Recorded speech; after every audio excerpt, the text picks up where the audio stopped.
You are listening to Three Kitchens Podcast, hosted by Heather Dyer and Erin Walker. To find our complete catalog of episodes, check out any of your favorite podcast players. Or our website, threekitchenspodcast.com. Well, hello and welcome to Three Kitchens Podcast. My name is Erin Walker and I am one of your co-hosts on this program. Joining me is Heather Dyer. Hello there. I was going to say good morning, but no, the clock has tipped over. It We are now has. into the throes of the afternoon. The throes of it. Oh God, I hope there's no throwdown today. I just want a nice, easy afternoon. Thank you. Throw down, throw up. We want Oh none of no. it. All right, but we're Yeah. here to talk about food. Yeah. And I went shopping today and I saw something that I've seen before, and I thought, ooh, should I look something up or should I just buy it? Well, I just bought it. And then you texted me and said, I found something at the store. Oh, I love these mystery items. This This is is because we're interesting. on video, I thought, Yeah. I can really enhance this experience for listeners. Oh, look at the bottom of it. That is the hinting part.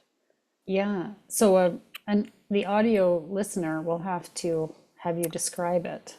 Okay, well, it's a yellowish beige bulbous thing that is attached in the middle. The bottom has can almost see some little holes in the bottom. It's kind of They look teardrop shaped holes teardrop in a shaped circle, holes. kind of. And it looks like something red inside, like, It looks reddish inside. I have a feeling that's just from the light. hmm. It smells almost pear-like, I'm gonna say, but maybe Okay. somebody who's familiar with this will tell me no. This puppy right here is a lotus root. Lotus root. Ooh, how fun. So I have been watching, damn it, the name is gonna get me every time, Heather. It's The every Korean the cooking Korean cooking, and show. it's I know. it's every time I say it, it's slightly wrong. So let me just because Just slightly. It's it's got a okay. whole bunch of C's in its title, and I always get the oh yeah, there's like a liquid inside. Okay. I haven't watched Uh it yet. The there we only go. time that I've seen a little bit of it was when I was at the nail salon and they had it on the TV that Oh, was behind that I yeah. could see, but the volume was off, and so it Mm. was just some subtitles, You're not and missing I anything wasn't by losing following. the volume because No, but I it's couldn't all in pay Korean. attention. I know, Right. but Okay, I was it's kind of, called, yeah. oh, sorry. No, go ahead. Okay, it's called Culinary Class Wars. Okay. And so there are two groups of chefs. The well-established senior, some of the Michelin star white coat chefs. And then there are the young entrepreneur, some of them untrained, some of them YouTubers, um, black coat chefs. Okay. And so this is kind of a competition of experience versus creativity and youth. And it's very, Mhm. but I mean, all the different ingredients that they're using, all the different flavors, like I just take me away. It just all sounds so wonderful. And Mhm. we've kind of talked about some of the editing on the Korean shows that we've noticed where it can be a little bit repetitive. It can be a little bit too long of a wait to find out the results of something. This Mhm. one's definitely not that bad. Okay.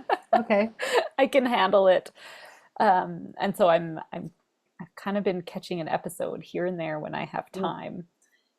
And lotus root looks really cool because when you slice it open, and you can kind of see it on the bottom here, how there's these little spaces. it's it's going to be this beautiful flower-like looking circle when you slice it open and it's white on the inside, I am told. And it looks really pretty and I'm very curious. So, I looked at it and I was like, should I Google? Should I try? I was like, no, I'm just gonna do it. So, I feel like I know nothing. I don't know. Do you have to peel it? Do mm, you just cut into it? Do you cook I it? know Do you eat it nothing. raw? I know nothing. I know nothing either. So, Except oh, it was, remember when I was in Toronto oh, last year and okay. I was at a restaurant for a work dinner thing and there was this fancy dish called a Singapore slaw and it was like Yeah, this, yeah. You sent they me this brought, picture. yeah, I texted you a picture that was like sort of like this little mountain of like all the ingredients, Yeah. and in it, Mm, it did have this ingredient in some way. But then, so they presented it, they told us what it was, mm. we looked at it and oohed and awed, and then they took it away from the table, tossed it together, and brought it back all Ah. tossed. So then I couldn't pick out one thing from the next thing. Plus, the Mm. lighting was low, and so I couldn't really see. And I You didn't think get your you had, iPhone camera out to be like, hmm. yeah, and you, I think you had responded, "Ooh, what does the lotus flower taste like, or root taste like?" And I was like, "I Yeah. have no idea because I can't pick it out. Like, I can't even find it anymore." Oh, So I'm so cool. curious. I don't have any idea if that was raw, if it was cooked, if like, no idea. Okay, so I found a Korean cooking website. I'm gonna try. It says Mangchi, Maangchi. So I'm gonna Okay. go with Mangchi. And she has a recipe and talks about the lotus root. It's common to Korea, China, and Japan. Um, it has a taste somewhere between a potato and a radish, apparently. Okay. Um, you can cook them, you can eat them raw. What I'm going to try doing because it sounds really good is called a braised lotus root. Hmm. And so it's funny that you mentioned your kids' lunch boxes because this lady in her blog mentions that when she lived in Korea, it was something we often put in lunch boxes for school picnics. Just a few of them, pretty and shiny like gems, surrounded by other side dishes. Oh, So that's a you're gonna, fancy picnic. well, I mean, we I kind know. of know the level Yeah. of Asian lunchbox. That bento is not like my kids' lunches. No, it's not the No. throw together hack job that we've got going on here. Yeah. So it sounds like they're pretty tough. To prepare them, I'm going to have to soak them, blanch them.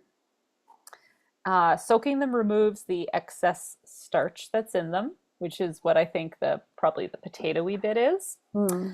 Uh, I have to blanch them in a vinegar or an acidic solution because they have a subtly astringent property to them. Okay. So be warned. Hmm. And uh, and then they are going to be cooked down at a low temperature in a sauce, and then you just serve them on the side of your plate like you with a rice is very common with some rice on the side. So I'm going to make some nice sticky rice with it, and we'll see if I find what else I'm going to make for dinner that night. It's a Hmm. toss up, Sounds good. but I'm excited by having like a new little. I love this idea of all these little tiny dishes that they have when you eat Korean food. I believe it's Hmm. called banchan, and it's all those like there's little pickled things and little, you know, things that take a lot of time to cook, it Yeah. seems, or prepare. But then you have a Yeah. multitude of them. And when you sit down to eat, it's like a little bit of this and a little bit of that. And you can really like it makes me think of when you make tacos and you can make each one different with the ingredients that you've set out and have one that's like heavily one way and another Mhm. that's very different. And I like the idea of this kind of creative eating at the table and being able to pick and choose and select all these little things to put on your plate. So, Yes. Yeah. Especially when you have a base, like a mm, rice and maybe like your sort of main little meal, and then you add all these yeah. yummy Oh, things to it. Yeah. and it sounds very romantic to me how every person has like their favorite ones to make and set at their table. So it would be like, going to grandma's house and she's made her Mm. specific ones that she loves making, or your mom makes these ones, or your auntie makes these ones, or your neighbor makes these, like it's very personal and I love that. Love that idea. So these are a sweet and savory Mm. kind of cross is what I'm guessing based on what they're telling me to put into this. So this is a vegetable? Is it a root vegetable? Or I'm what gonna say is it? yes. Yeah. It's a Okay. root vegetable. It's really interesting the way it's shaped, like those two forms joined at the center. I know. That's what Is got it me so always excited two? today. Or is it, I'm going to look up pictures of There were like ones that were lotus roots in further. the wild. What do they look Well, like? so I believe it is an aquatic plant. Like Okay. hold on a sec. The beautiful flower that blossoms in water also creates an equally lovely root that's a staple in many Asian dishes. It's an edible rhizome, a bulb from the flower of the same name that can be peeled, sliced, eaten raw, or cooked. So there you go. It is the root of And that plant with the and flower at the surface. there you Yeah. go. So we're eating water lily roots. Everybody, Nice. Very exotic for us Canadians here in the prairies of Western Canada. That's you bet. exotic. I see them every once in a while at the grocery store, and I've always been like, what can you make with that? What does it taste like? And then after all this time I've been spending in front of my television watching people cook with it and talk about it, and I'm like, oh, now I have to because I really need to know what this tastes like. You feel a bit more confident that you kind of have a Oh, sense of how to prepare it because you've not seen it a little bit not at least. really. I've just seen it No? more. It's more just like a frequency illusion. I'm not any better just I because love I've it. seen it more times. So, I'm not saying you'll be good at it oh, okay. immediately, but I feel like you see it at the store and you're like, okay, I kind of know a little bit about how Yeah. this is used. That's all. hmm And I've heard it in books talked about, and yeah, I'm very curious, as always. Mm. So, I'm going to take you down this path with me. And I mean, it's so beautiful. I love the idea of having this pretty thing on your table and people being like, ooh, what's that? And trying What am I something new. eating? It's bigger than I thought too. Mm, Like it's bigger around. I thought it was like a little tiny thing for some reason. Yeah, like it's, yeah, it's a good size. yeah. Yeah, this will be very interesting. I don't think there was some advice on picking one with no blemishes on the outside and one is quite blemished. Oh, So, eh. But good yeah, luck this finding one whole, that isn't when it's traveled all the way here from wherever they let's be grow them. honest, it's probably come a long way. Yeah. Yeah. So, I Okay, I'm will excited. I will detail all of my adventure in the second half. All right, we're back. We're here to talk about my exploration into some Korean food, shall we say? I think you can confidently say that. Okay, okay, good. Mhm. We explored some Korean food after I finished watching the culinary class cooking Showdown. I still can't get this name right. Where to begin?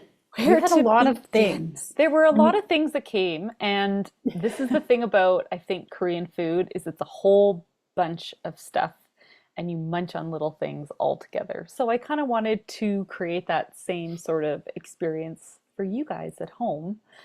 So I started with one ingredient that I wanted to cook, and that was the lotus root, which we determined was the root of the lotus flower.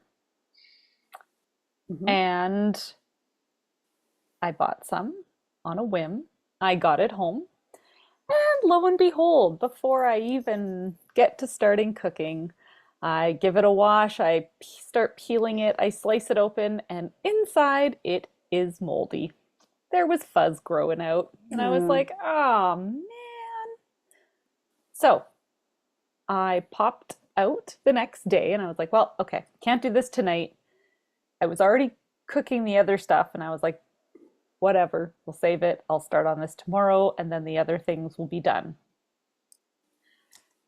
So I popped out the next day. Next to Sun's Barbecue, there is a little food market. I think it's called the Lambda Food Market. Anyway, popped in there. What do they have sitting out right in front of their food display? Lotus roots. That's where I got the beef for the Chinese hot pot Oh, from the butcher fantastic. counter there. Mhm. Yeah, and they have a really big fish counter there too. So Mm. Mhm. yeah, I was like, where can I go close by? Because we've got to have something. All the stuff on Center Street, there's so many different Asian restaurants and stores. I knew we'd find something. Yay, more lotus root. Yay, they saved the day with the non-moldy The non-moldy one. root. So as I compare and contrast between what I bought the first time and what I bought the second time, I don't think there was a huge difference. It was Mm. just the amount of time it sat for. And it probably sat in my fridge for 3 or 4 days, and that was just enough time Oh. for it to go sad. So I'm gonna say like this stuff has to be cooked pretty quick, but then it keeps well once Mm. you've cooked it and processed it. So I am going to tell you how I prepared this lotus root for this little side dish that accompanied a whole bunch of other things. So I washed it and peeled the outside and then sliced it into 1/4 inch thick slices, popped it into a bowl and let it soak for 30 minutes. So it kind of is like this cross between a radish and a potato, I read, and I thought that was a really good description for it because it's quite crunchy and firm to cut through, but then it's got starch in it that you want to get out so that when you fry it, it doesn't get too gummy Ah. and starchy. So you soak it in cold water. Once you rinse it, you'll see all that starch come out. And then you want to get a pot of boiling water. You want to add some vinegar to it and you want to blanch them for 5 minutes and then pop them into, again, a bowl of cold water. And that's to remove what was described to me as a possibly astringent um, taste to it. So, Okay. again, I didn't taste as I went. I just trusted that that's what we should do. So, Yeah. you've soaked it, you've blanched it. I dried it off. Now we can start cooking. So heat oil in a frying pan, pop your lotus roots in there and fry them for about 10-15 minutes.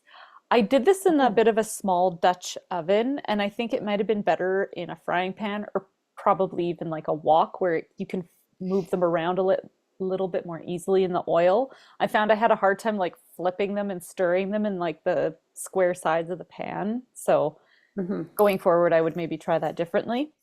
So once you've got it fried, and they say fried to translucent, I don't know if I really got there, but as we go, into that pot you add 2 1/4 cup of water, garlic, soy sauce, cover it, and let it cook for 40 minutes. Oh, wow. It cooks a long time. This is a long haul. So if you're making this, you want to make enough because it will live in your fridge, they say, for 2 to 3 weeks. And this is like a little something you can pull out and have with a lot of different meals, I would say. So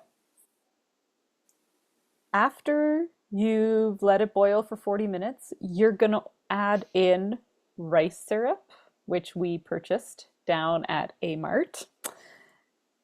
And you're going to cover it and you're going to boil it for 20 more minutes. Wow.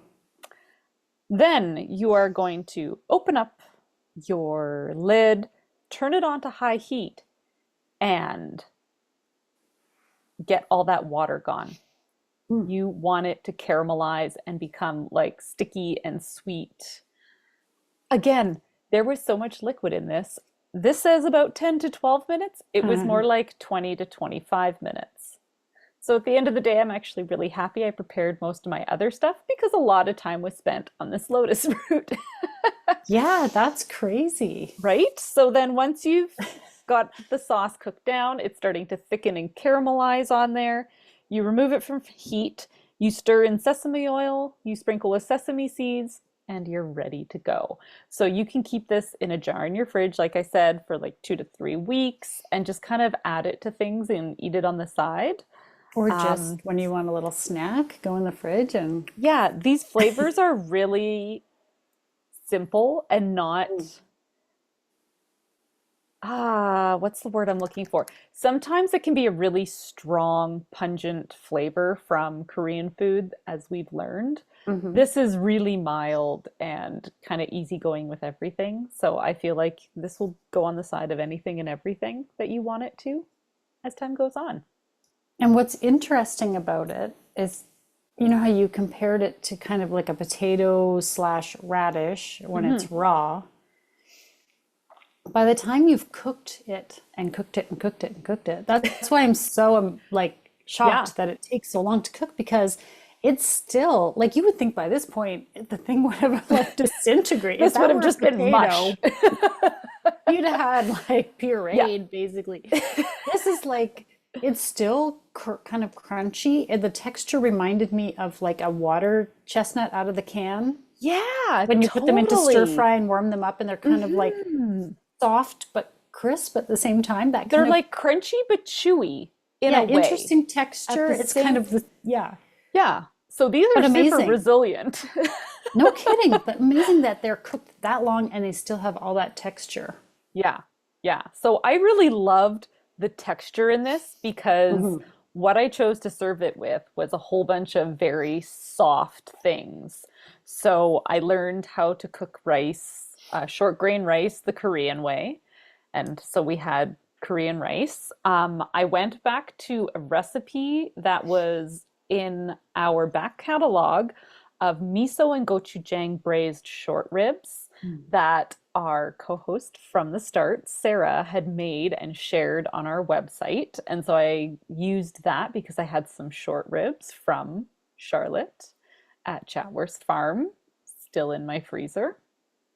And what else did I put in there? The lotus roots. Oh, and I Pickled. pickled some radish because I was out at K-Town Fried Chicken for my husband's birthday a couple months ago, and they had a pickled daikon radish on the side, and it was like a sweet pickle. And I was like, oh, this is really good. And then when I read this recipe, I was like, oh, this sounds like the same thing. So I made that too. Um, And the butter. oh, yeah, and some gochujang butter, which is just the gochujang sauce mushed up with some soft butter.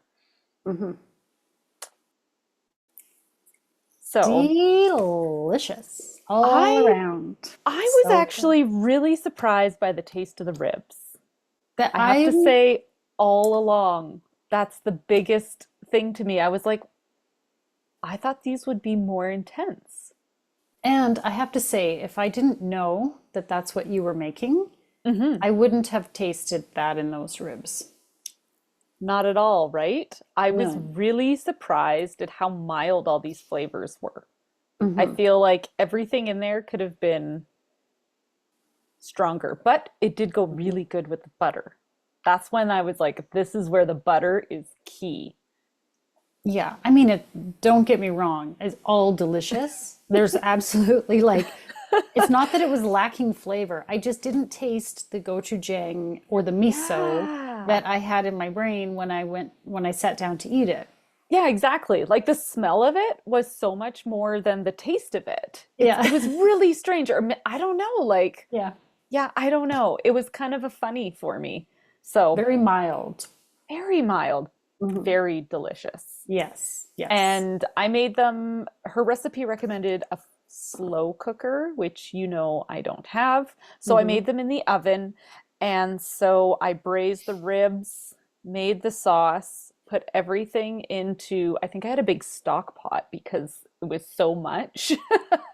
I couldn't fit it into like my casserole dish that I would use.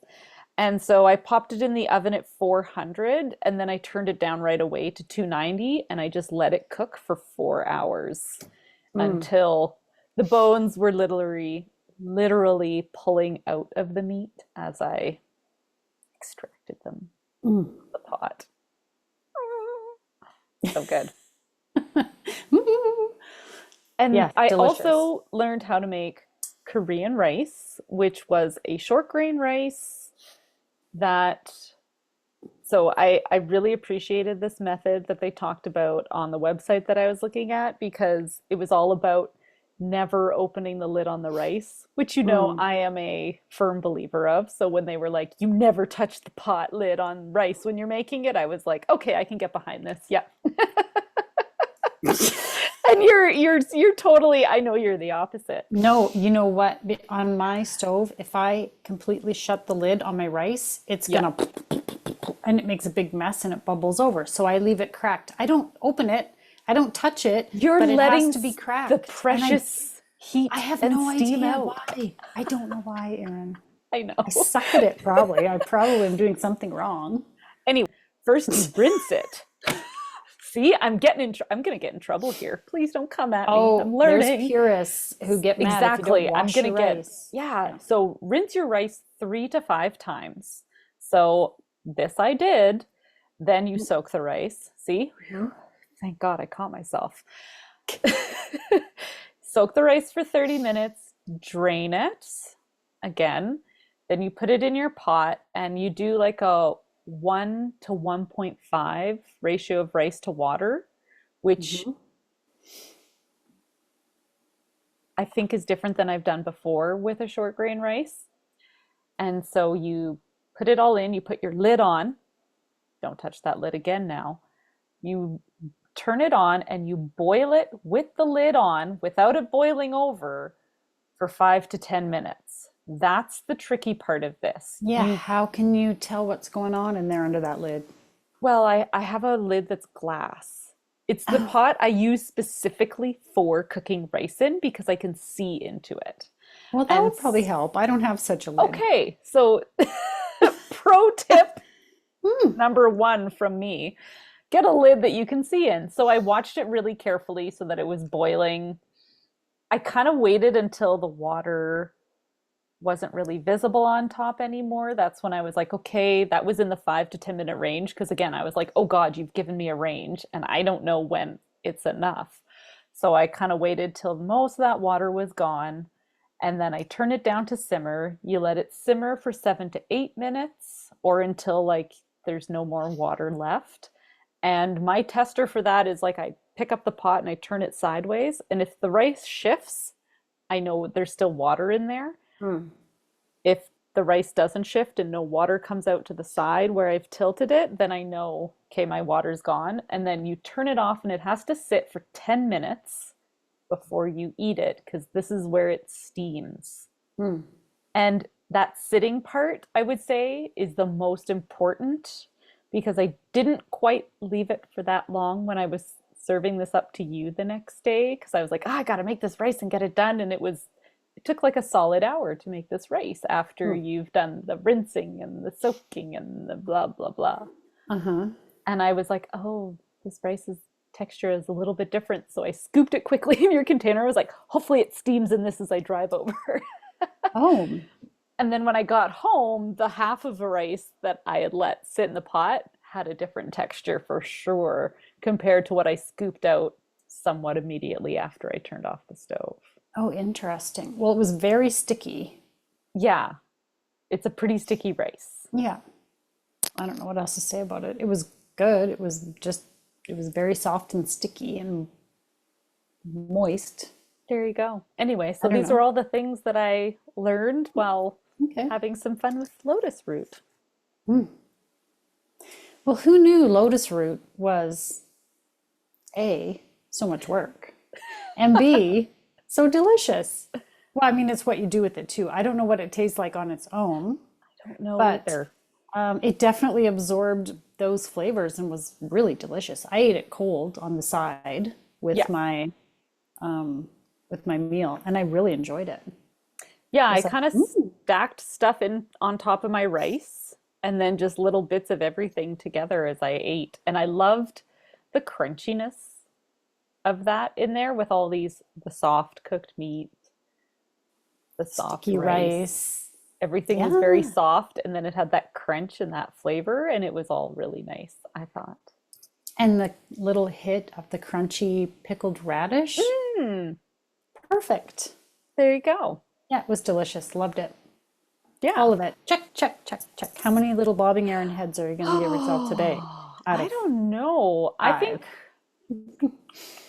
I think this is a 3 out of 5 Okay. for my I mean, Hmm. I really liked it, but my family was like, oh, and it took a long time to make.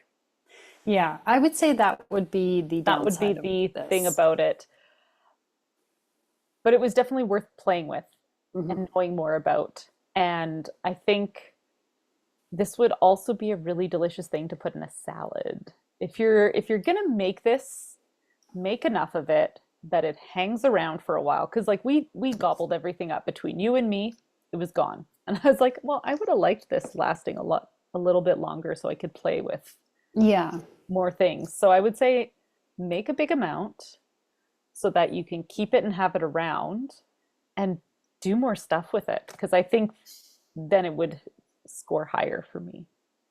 I wonder if you before, like if you cooked it to this stage before you added the soy and everything Hmm. and took it out, cooled it, and pickled it at that point, much like you did with the radish. I wonder what it would be like as like a little pickle on the side. I think it would be really good. Oh, pickled lotus roots. Hey. Hmm. Because it has that, it would, I bet you it would still have that Hmm. cool texture that it's got. Yeah. But it's, I imagine, we don't know for sure, but I imagine it's kind of a neutral Hmm. flavor on its own. So if you were to just do like a nice pickle, just like you did with the radish, but it Yeah. would look cool because it's such a neat little shape and It's so pretty. That was the part of it that I loved so much was how pretty it looked. yeah, and you could then you could serve that with on the side of almost anything. It wouldn't have to just be an Asian flavored meal. You could have it with Yeah, like that's true. anything. That's Although true. the way you made it was delicious, and I would take more of that anytime you want to make it. Yeah. Now I Notice I would, didn't say I was going to make I it. know you're not going to make it now, but I would also like order this. Like if I see this on a menu now, I would say give it a try. It is work to make. So, Mhm. yeah, try Yeah. some lotus root.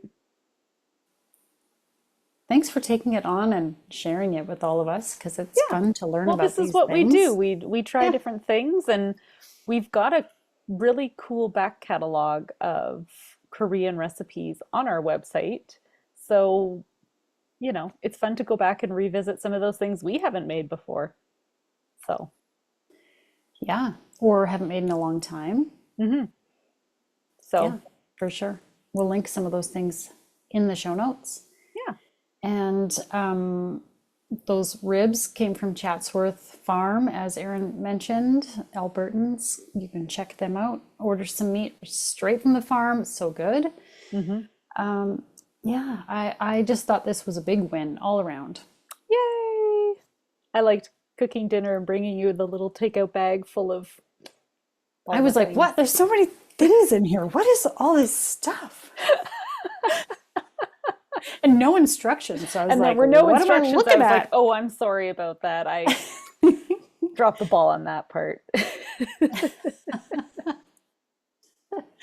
And now for the fine print. Links to recipes and other things we talked about in this episode can be found in the show notes or on our website, www.threekitchenspodcast.com. Come say hello on Instagram, Facebook, Threads, YouTube, and TikTok. We'd love to connect. And if you enjoy the show, pass it on. Word of mouth is the #1 way people learn about new podcasts. Thank you so much for listening.